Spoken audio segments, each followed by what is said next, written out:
Good morning, Mr. Buffett, Mr. Munger. My name is Gary Rostrom from right here in Omaha.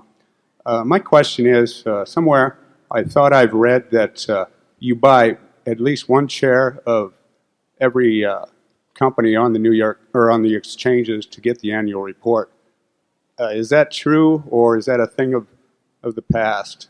And if it is true, how do you keep track of all that information? Well, it's got an element of truth in it. Many years ago, I did buy one share of a great many companies, and I'd get these dividend checks for 8 cents and 10 cents, and I used to pay my bridge losses by endorsing these checks by the hundreds and giving them to the people who just won $1.80, and then no one asked me to bridge games anymore. So I have adopted a new program where I buy 100 shares of a great many companies.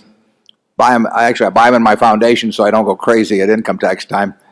And I probably, just as a guess, would have a couple hundred companies. So it isn't every company by a long shot.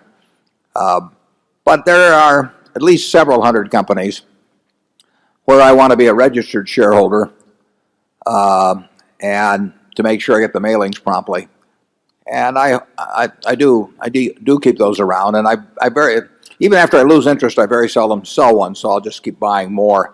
And I'll not only buy the 100 shares in something I might want to keep track of, but I'll probably buy 100 shares in all of their competitors, and so that I keep reading about those companies as well. It does pay to have a flow of information come in over the desk.